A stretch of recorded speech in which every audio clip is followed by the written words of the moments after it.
ഇസ്രയേലിൽ ഏകദേശം രാവിലെ 6 മണിയാണ്. ലോങ് റേഞ്ച് ഹൈ പ്രിസിഷൻ മിസൈലുകളുമായി ഒരു കൂട്ടം യുദ്ധവിമാനങ്ങൾ പറന്നുയരുന്നു. CIA-യുടെയും ഇസ്രയേൽ ഇന്റലിജൻസിന്റെയും അഭിപ്രായത്തിൽ ഇറാന്റെ ഭരണത്തിലെ ഒരു പ്രധാന ഭാഗം തെഹ്റാനിലെ ഒരു കോമ്പൗണ്ടിൽ ഒത്തുകൂടിയിരിക്കുന്നു. അവരിൽ അയത്തുള്ള അലി ഖാമനേയി, രാജ്യത്തെ പരമോന്നത നേതാവ്. വിമാനങ്ങൾ പറന്നുയർന്ന് 2 മണിക്കൂർ 5 മിനിറ്റ് കഴിഞ്ഞപ്പോൾ ഇസ്രായേൽ മിസൈലുകൾ കോമ്പൗണ്ടിൽ ആക്രമിക്കുന്നു.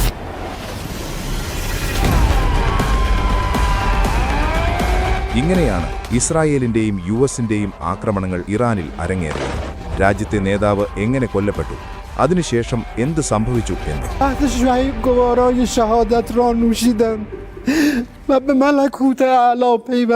US, ഇസ്രായേൽ, ഇറാൻ എന്നിവർക്കിടയിൽ ദീർഘകാലമായി പിരിമുറുക്കങ്ങളുടെ ചരിത്രമുണ്ട്. 1979 വരെ ഇറാൻ ഷാ മുഹമ്മദ് റസ പഹലവി ഭരിച്ച ഒരു സ്വേച്ഛാധിപത്യ രാജവാഴ്ചയായിരുന്നു.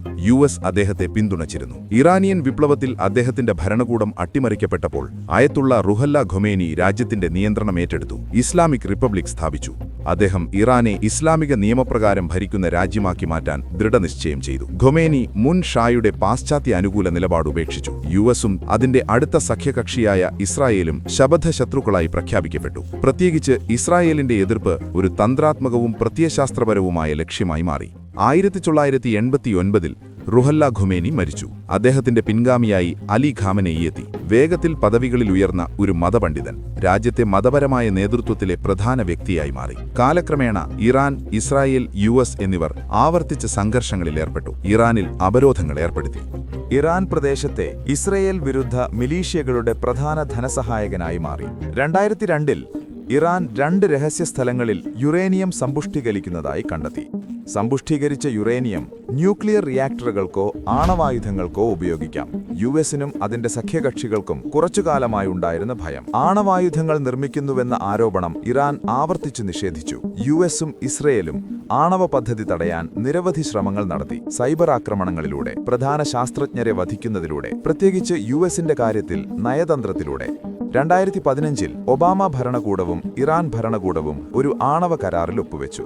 This is a good day, because once again we're seeing what's possible with strong American diplomacy.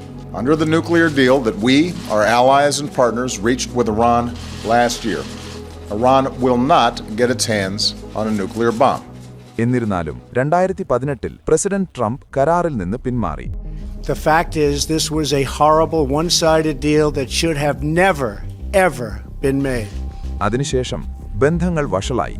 2025-ൽ പുതിയ ചർച്ചകൾക്കിടയിൽ ഇസ്രയേലും US-ഉം ബങ്കർ ബസ്റ്റർ ബോംബുകൾ ഉപയോഗിച്ച് ഇറാനിൽ വ്യോമാക്രമണങ്ങൾ നടത്തി. 3 ഇറാനിയൻ ആണവ സൈറ്റുകൾക്ക് കനത്ത നാശനഷ്ടം സംഭവിച്ചു. അതേ വർഷം തന്നെ ഇറാൻ കൂടുതൽ ആഴത്തിൽ സാമ്പത്തിക പ്രതിസന്ധിയിലേക്ക് വീണു. കറൻസി തകർന്നു. ഭക്ഷ്യവില കുത്തനെ ഉയർന്നു. ജനങ്ങൾ നിരാശരായി. 2025 അവസാനത്തോടെ രാജ്യവ്യാപകമായ വൻ പ്രതിഷേധങ്ങൾ പൊട്ടിപ്പുറപ്പെട്ടു. ശാന്തിപരമായ പ്രതിഷേധക്കാരും കലാപകാരികളും ട്രംപ് ഇറാനിയൻ ജനതയോട് തങ്ങളുടെ ഗവൺമെന്റിനെതിരെ ഉയർന്നുപിടിക്കാൻ ആഹ്വാനം ചെയ്തു. സഹായം വരുന്നുവെന്ന് പറഞ്ഞു. എന്നാൽ ഭരണകൂടം പ്രതിഷേധങ്ങളെ ക്രൂരമായി ഞെരിച്ചു. അത് രാജ്യവ്യാപകമായി ഇന്റർനെറ്റ് അടച്ചുപൂട്ടി. ദിവസങ്ങളോളം വാർത്തകൾ പുറത്തുവന്നില്ല. അവസാനം ആയിരക്കണക്കിന് ആളുകൾ കൊല്ലപ്പെട്ടു. 50,000 പേർ അറസ്റ്റിലായതായ റിപ്പോർട്ട്. US ട്രംപിനൊപ്പം ഈ മേഖലയിൽ സൈനികരെ വിന്യസിക്കാൻ തുടങ്ങി. ഫെബ്രുവരി 26 വ്യാഴാഴ്ച ജനീവയിൽ 2 രാജ്യങ്ങൾ തമ്മിൽ അവസാന നയതന്ത്ര ശ്രമമുണ്ടായി. ഒരു പ്രയോജനവുമില്ലായിരുന്നു. ഫെബ്രുവരി 28 ശനിയാഴ്ച രാവിലെ ഏകദേശം 9:40 മണിക്ക് ഇറാന്റെ തലസ്ഥാനമായ തെഹ്റാനിൽ ഈ ഗവൺമെന്റ് കോമ്പൗണ്ട്, ഇതിൽ ഇറാനിയൻ പ്രസിഡൻസിയുടെ ഓഫീസുകൾ, ഇറാന്റെ ദേശീയ സുരക്ഷാ കൗൺസിൽ, പരമോന്നത നേതാവിന്റെ ഓഫീസുകൾ ഉണ്ടെന്ന് റിപ്പോർട്ട്. 2025 മുതൽ അയത്തുള്ള ഖാമനേയും ഇസ്ലാമിക് റെവല്യൂഷണറി ഗാർഡ് കോർപ്സും സമ്മർദ്ദത്തിനിടയിൽ എങ്ങനെ ആശയവിനിമയം നടത്തുകയും നീങ്ങുകയും ചെയ്യുന്നു എന്നതിനെക്കുറിച്ച് US-ന് പ്രത്യേക ഉൾക്കാഴ്ചകൾ ലഭിച്ചിട്ടുണ്ട്. CIA മാസങ്ങളോളം ഖാമനേയിയെ ട്രാക്ക് ചെയ്തതായ റിപ്പോർട്ട്. അവർ അദ്ദേഹത്തിന്റെ സ്ഥലങ്ങൾ മാപ്പ് ചെയ്യുകയും അദ്ദേഹത്തിന്റെ പാറ്റേണുകൾ പഠിക്കുകയും ചെയ്തു. അദ്ദേഹം ഇന്ന് ഇവിടെയുണ്ടെന്ന് അവർക്കുറപ്പുണ്ട്. ഇറാനിയൻ ഉദ്യോഗസ്ഥരുടെ ഒരു യോഗത്തെക്കുറിച്ചും അവർ അറിഞ്ഞു. US-ഉം ഇസ്രയേലും യഥാർത്ഥത്തിൽ രാത്രിയിൽ ഇരുട്ടിന്റെ മറവിൽ ആക്രമിക്കാൻ ഉദ്ദേശിച്ചിരുന്നു. എന്നാൽ അവരുടെ ആക്രമണ സമയം മാറ്റിയതായി റിപ്പോർട്ട്.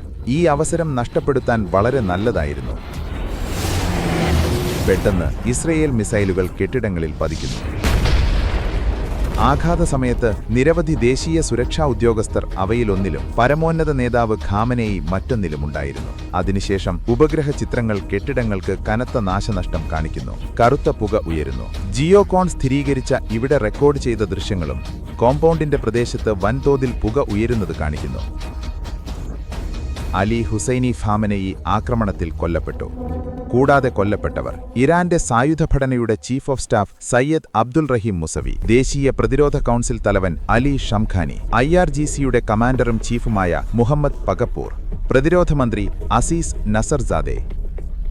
ഇസ്രയേൽ വാർത്തകൾ പ്രകാരം ആദ്യ ആക്രമണത്തിൽ വെറും അര മിനിറ്റിനുള്ളിൽ ആകെ 30 മുതിർന്ന ഇറാനിയൻ ഉദ്യോഗസ്ഥർ കൊല്ലപ്പെട്ടു. ഓപ്പറേഷന് ഇസ്രയേലിൽ റോറിംഗ് ലയൺ എന്നും US-ൽ എപ്പിക് ഫ്യൂരി എന്നും പേരിട്ടു. ഇത് മാസങ്ങളായി ആസൂത്രണം ചെയ്തിരുന്നു. എന്നാൽ ഇറാന്റെ പ്രസിഡന്റ് മസൂദ് പെസഷ്കിയാൻ അതിജീവിച്ചു. സുപ്രീം ദേശീയ സുരക്ഷാ കൗൺസിലിന്റെ സെക്രട്ടറി അലി ലാരിജാനി ഇറാൻ പ്രത്യാക്രമണം നടത്തുമെന്നും ഭരണത്തിന്റെ തുടർച്ച ഉറപ്പാക്കുമെന്നും പ്രതിജ്ഞയെടുത്തു. ഗവൺമെന്റ് കോമ്പൗണ്ടിലെ ആക്രമണം ഓപ്പറേഷന്റെ ഒരു ഭാഗം മാത്രമായിരുന്നു. അതിനുശേഷം ഇസ്രയേൽ ഇറാന്റെ വ്യോമ പ്രതിരോധത്തെ പ്രത്യേകിച്ച് തെഹ്റാന് ചുറ്റും തകർത്തതായി റിപ്പോർട്ട്. മൂന്നാം തരംഗത്തിൽ ഇസ്രയേൽ ഏകദേശം 200 യുദ്ധവിമാനങ്ങളെ വിന്യസിക്കുന്നു. അതിന്റെ വ്യോമസേനയുടെ വലിയൊരു ഭാഗം ഇറാനിലേക്ക് കൊണ്ടുവരുന്നു. കഴിയുന്നത്ര വേഗത്തിൽ കഴിയുന്നത്ര ഇറാനിയൻ മിസൈലുകൾ നശിപ്പിക്കുകയാണ് ലക്ഷ്യമെന്ന് റിപ്പോർട്ട്. ഇറാന്റെ നേതൃത്വത്തിലുള്ള ആക്രമണത്തിന് ഏകദേശം 30 മിനിറ്റ് കഴിഞ്ഞ് US-ഉം ചേരുന്നതായി റിപ്പോർട്ട്. ന്യൂയോർക്ക് ടൈംസ് പ്രകാരം അവരുടെ ആക്രമണങ്ങൾ പ്രാഥമികമായി കിഴക്കൻ ഇറാനിലെ ലക്ഷ്യങ്ങളിലാണ്. ഇസ്രയേലിൽ നിന്ന് വളരെ അകലെ അവർ ഇറാനിയൻ കപ്പലിനെയും ആക്രമിക്കുന്നു. US യുദ്ധക്കപ്പലുകൾ ടോമാഹോക്ക് ക്രൂയിസ് മിസൈലുകൾ ഇറാനിയൻ ലക്ഷ്യങ്ങളിലേക്ക് എയ്യുന്നതായി റിപ്പോർട്ട്. അമേരിക്കൻ കരസേന ആർട്ടിലറി റോക്കറ്റ് സംവിധാനങ്ങൾ ഉപയോഗിക്കുന്നു. തെഹ്റാനിലെ നിരവധി സൈനിക കമാൻഡ് കേന്ദ്രങ്ങൾ ഇസ്രയേൽ വ്യോമാക്രമണങ്ങളാൽ തകർക്കപ്പെടുന്നു. രാജ്യത്തുടനീളമുള്ള ഇറാനിയൻ നഗരങ്ങളിൽ കൂടുതൽ സ്ഫോടനങ്ങൾ റിപ്പോർട്ട് ചെയ്യപ്പെടുന്നു. ട്രംപ് ഒരു വീഡിയോ പുറത്തിറക്കുന്നു. സൈനിക നടപടി ഔദ്യോഗികമായി പ്രഖ്യാപിക്കുകയും ഇറാനിയൻ ജനതയോട് അവരുടെ ഗവൺമെന്റ് ഏറ്റെടുക്കാൻ ആഹ്വാനം ചെയ്യുകയും ചെയ്യുന്നു. നെതന്യാഹു പിന്നീട് അതേ കാര്യം ചെയ്യുന്നു. അവരുടെ പ്രഖ്യാപനത്തിന് തൊട്ടുപിന്നാലെ ഒരു വ്യോമാക്രമണം ഹോർമുസ്ഖാൻ പ്രവിശ്യയിലെ സാർ തിബെ ബാലിക എലിമെന്ററി സ്കൂളിൽ പതിക്കുന്നു. ഇറാനിയൻ സ്റ്റേറ്റ് മീഡിയയും ഉദ്യോഗസ്ഥരും അവകാശപ്പെടുന്നത് കുറഞ്ഞത് 175 ആളുകൾ കൊല്ലപ്പെട്ടുവെന്നാണ്. അവരിൽ മിക്കവരും കുട്ടികളാണെന്ന് കരുതപ്പെടുന്നു. ഈ കണക്കുകൾ സ്വതന്ത്രമായി സ്ഥിരീകരിച്ചിട്ടില്ല. US സെൻട്രൽ കമാൻഡ് ആക്രമണത്തെക്കുറിച്ച് അന്വേഷണം പ്രഖ്യാപിച്ചു. ഇറാൻ ഓപ്പറേഷൻ ട്രൂ പ്രോമിസ് 4 ആരംഭിക്കുന്നു. പ്രത്യാഘാതങ്ങൾ ആരംഭിക്കുന്നു. മധ്യപൂർവേശത്തുടനീളമുള്ള ഡസൻ കണക്കിന് സൈറ്റുകളിലേക്ക് എണ്ണമറ്റ മിസൈലുകൾ എയ്യപ്പെടുന്നു. ഇസ്രയേലിലേക്ക് മാത്രം 200-ലധികം മിസൈലുകൾ വിക്ഷേപിക്കുന്നു. ഇറാനുമായുള്ള ഐക്യദാർഢ്യത്തിൽ യമനിലെ ഹൗദികൾ ചെങ്കടലിൽ ഷിപ്പിംഗ് ലൈനുകളെ ആക്രമിക്കുന്നത് പുനരാരംഭിക്കുമെന്ന് പ്രഖ്യാപിച്ചു. US നേതൃത്വത്തിലുള്ള സഖ്യം ഇറാഖിലെ കുർദിസ്ഥാൻ മേഖലയിലെ അർബലിലേക്ക് പോകുന്ന നിരവധി ഡ്രോണുകളും മിസൈലുകളും തടഞ്ഞെടുത്തതായി റിപ്പോർട്ട്.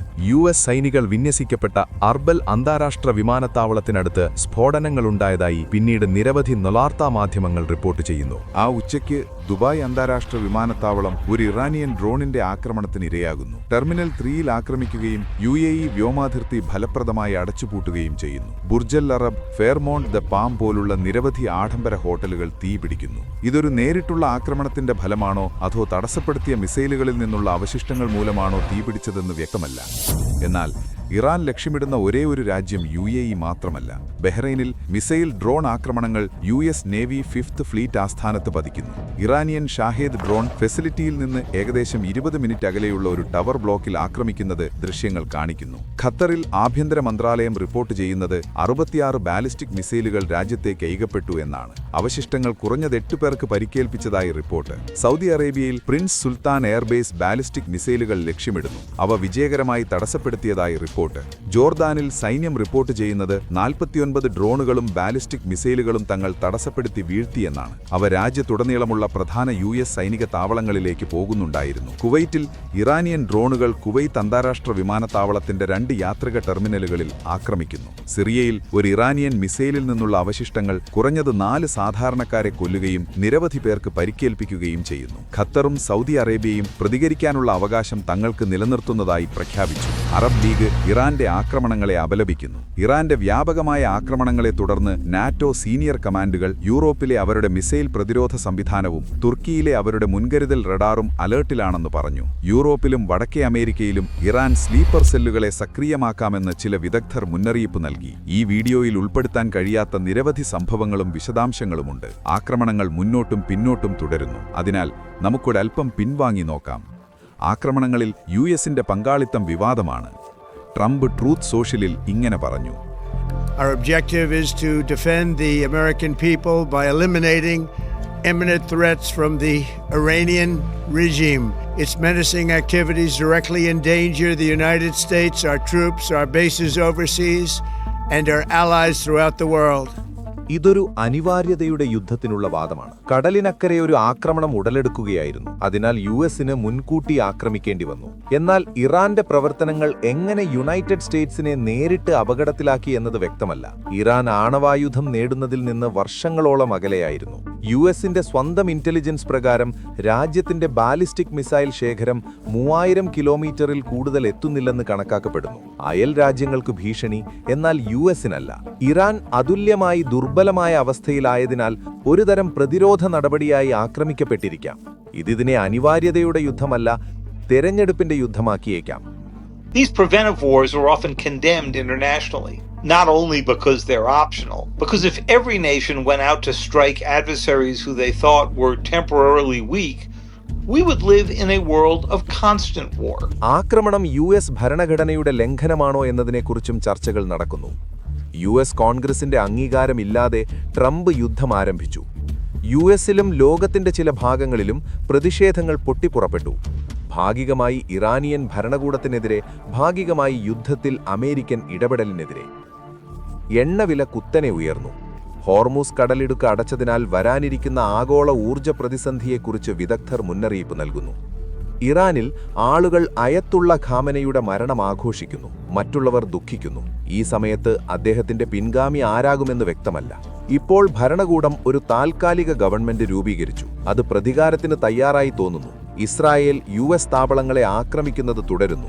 ഈ സമയത്ത് മരണങ്ങളുടെ കൃത്യമായ എണ്ണം നിർണ്ണയിക്കാൻ പ്രയാസമാണ്. യുഎസ് സൈന്യത്തിന്റെ അഭിപ്രായത്തിൽ ഇതുവരെ 3 അമേരിക്കൻ സൈനികർ കൊല്ലപ്പെട്ടു, 5 പേർക്ക് ഗുരുതരമായി പരിക്കേറ്റു. അൽ ജസീറ പ്രകാരം ഇസ്രായേലിൽ 10 പേർ കൊല്ലപ്പെട്ടു, യുഎഇയിൽ 3 പേർ, ബഹ്റൈനിൽ ഒരാൾ, കുവൈത്തിൽ ഒരാൾ, ലെബനനിൽ 13 പേർ, ഇറാഖിൽ 2 പേർ കൊല്ലപ്പെട്ടു. ഇറാനിയൻ റെഡ് ക്രസന്റ് റിപ്പോർട്ട് ചെയ്യുന്നത് ആക്രമണങ്ങൾക്ക് ശേഷം കുറഞ്ഞത് 555 ആളുകൾ കൊല്ലപ്പെട്ടുവെന്നും 100 കണക്കിന് പേർക്ക് പരിക്കേറ്റതായുമാണ്.